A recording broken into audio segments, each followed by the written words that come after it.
Hi students, welcome to Module 2. In this module, I'm going to break the topics into 2 video lectures. So please make sure you watch both video lectures, part 1 and part 2.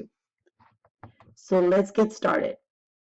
We're going to go over the Code of Ethics in this part 1, and also I'm going to go over your assignment that you have. We're going to use the California Judicial Council. Yes, I know that some of you are not interested in legal interpreting, but that particular assessment, and I'm going to show it to you right now, that particular assessment is it's transferable really to any industry, and it's one of the best ones that I've seen around. So I highly encourage you to have a very open mind when you do this. And in part 2, I'm going to go over the grammar foundation. This is not a Spanish or an English class, so there's no way that I can go over grammar, syntax, and rules, but I'm only going to go over what's most important, what I've seen that my students, the mistakes that they make. So that more of that in part 2. So the Code of Ethics, when we're talking about the Code of Ethics, this is copied from the American Translators Association. I would like for you to please take a look at each of the 8 principles there. There's many Code of Ethics. The California also for the course has a set of ethics, and the medical field as well. But in particular, these are very general. These are the ones that we review in the class. I want you to take a look. There's a document there that analyzes each and every one, and this is going to be in your quiz for modules 1 and 2. This is a document where you can see all of them, and it's going to ask you which ones are part of the Code of Ethics from the American Translators Association. And all you need to do is read this and then select. That's for quiz. That's for your quiz next week in module 3. Which one is there and which one is not.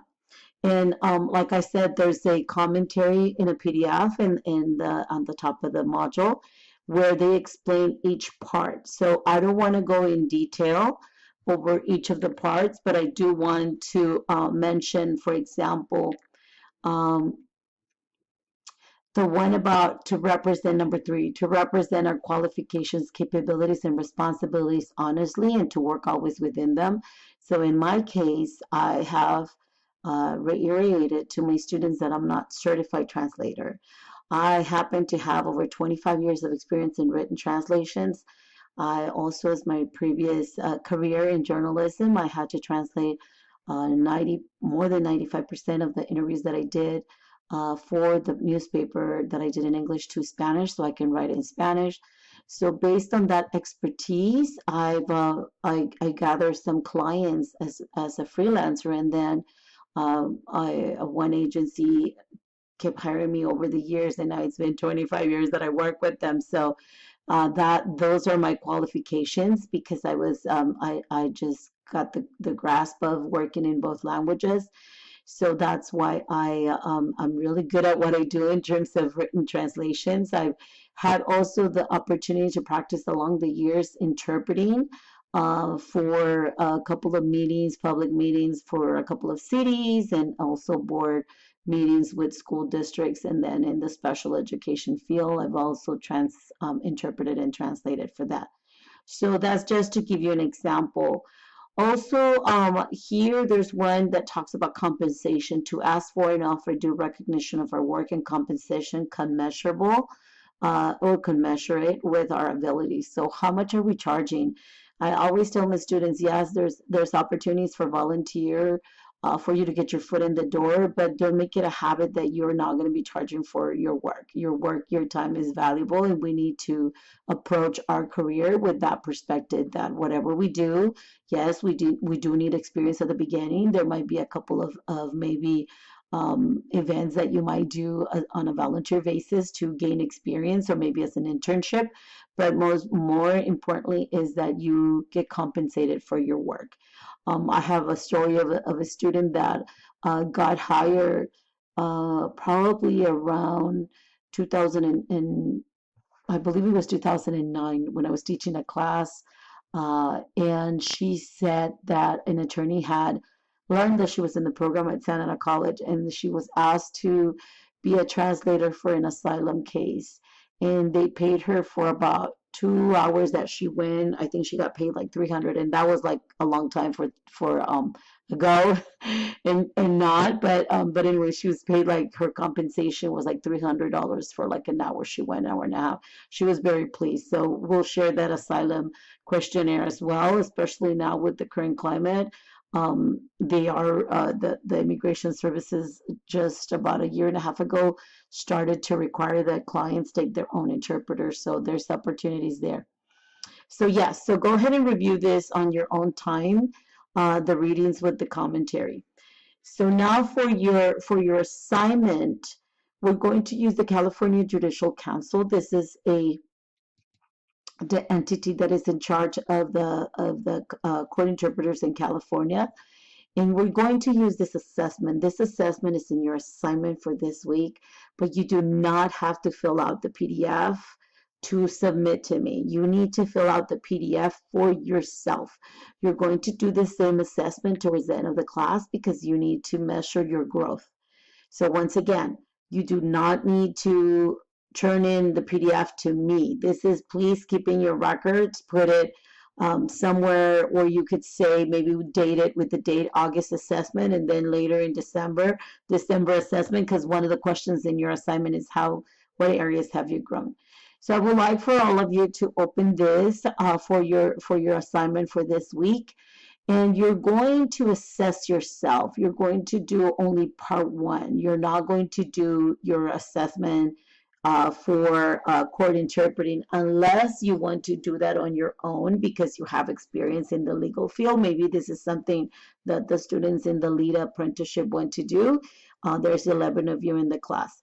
But for now, it's very important to go over the knowledge, skills, and abilities that are needed. And again, some of you are not interested in court interpreting, some of you want to be in medical, some of you want to be in educational, but this assessment applies to any industry that you want to be in because it's really asking you what it is that you know right now. Okay, not what your goals are, where you're going to get, but what is it that you know right now.